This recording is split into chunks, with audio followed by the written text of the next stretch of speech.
మేము ఎంత ఫ్రెండ్లీగా ఉండడానికి ప్రయత్నం చేసినా, ఎంత కేంద్ర ప్రభుత్వం నుంచి సహకారాన్ని పొందాలని మేము చేస్తున్న ప్రయత్నాలు ఏవి ఇది తెలంగాణ ప్రజల చేతగానితనం కాదు, ఇది తెలంగాణ ప్రజల యొక్క మంచితనం.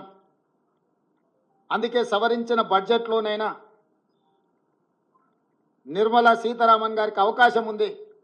బడ్జెట్ను సవరించి బయ్యారం ఉక్కు కర్మాగారం, Kazipet railway coach factory, Palamuru Rangareddy ఎత్తిపోతల సాగునీటి ప్రాజెక్టుకు అవసరమైన నిధులు, మూసీ రివర్ డెవలప్మెంట్ కోసం గోదావరి జలాలను తీసుకొచ్చి ఉస్మాన్ సాగర్, హిమాయత్ సాగర్కి అనుసంధానం చేయడానికి అవసరమైన నిధులను, మూసీ రివర్ ప్రాంతాన్ని, పరివాహక ప్రాంతాన్ని, కలుషితమైన ఈ నగరాన్ని ఈ కాలుష్యం నుంచి కాపాడడానికి అవసరమైన నిధులను, మెట్రోను విస్తరించడానికి అవసరమైన నిధులను,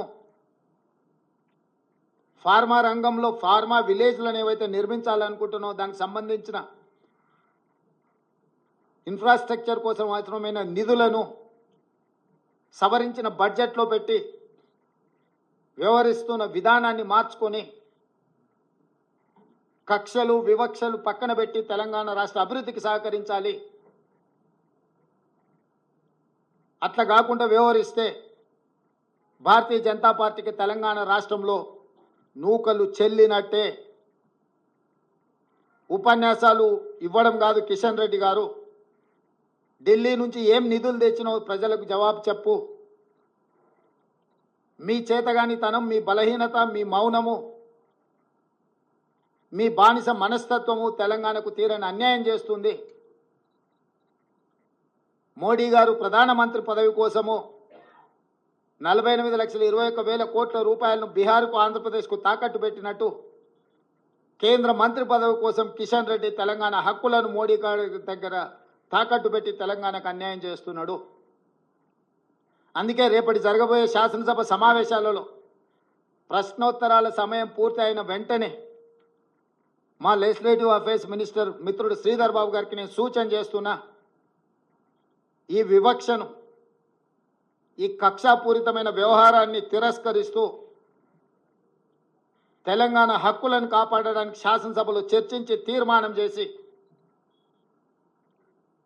అధికారికంగా ప్రధానమంత్రి గారికి తెలియజేయడానికి అవసరమైన అన్ని రకాల చర్యలను రేపు శాసనసభలో మీరు బాధ్యత తీసుకొని క్వశ్చన్ అవర్ తర్వాత దీని మీద చర్చకు ఉపక్రమించండి అని చెప్పి మా సహచర మంత్రుడికి నేను సూచన చేస్తున్నా. ఈ వివక్ష మంచిది కాదు. ఈ వివక్షనే తెలంగాణ రాష్ట్రం అవతరించడానికి, ఈ వివక్షనే ఇతరుల యొక్క ఆధిపత్యం మీద ప్రజలు ఇచ్చిన తీర్పు, ఈ రాష్ట్ర ప్రజలు ఇచ్చిన తీర్పు 2023. మళ్ళీ మీరు తెలంగాణ ప్రజలను మళ్ళొకసారి కార్యాచరణ చేపట్టే విధంగా మాకు తప్పని పరిస్థితి కల్పించవద్దు అని చెప్పి ప్రధానమంత్రి గారికి నేను విజ్ఞప్తి చేస్తున్నా. భారతీయ జనతా పార్టీ 8 మంది పార్లమెంట్ సభ్యులకు కూడా నేను సూచన చేస్తున్నా. అదేవిధంగా ఎంఐఎం పార్లమెంట్ సభ్యుడు కూడా నేను విజ్ఞప్తి చేస్తున్నా. కాంగ్రెస్ పార్లమెంట్ సభ్యులతో పాటు తెలంగాణ పార్లమెంటు 17 మంది సభ్యులు, రాజ్యసభలో ఉన్న వాళ్ళు కూడా ఈ అవసరమైన నిరసన కార్యక్రమానికి సహకరించాలి. మీ చిత్తశుద్ధిని నిరూపించుకోవాలి. రాష్ట్రం యొక్క హక్కులను, రాష్ట్రం యొక్క అనుమతుల కోసం రాజకీయాలకు అతీతంగా అందరం కలిసికట్టుగా నిలబడి కొట్లాడాల్సిన సమయం, సందర్భం వచ్చింది.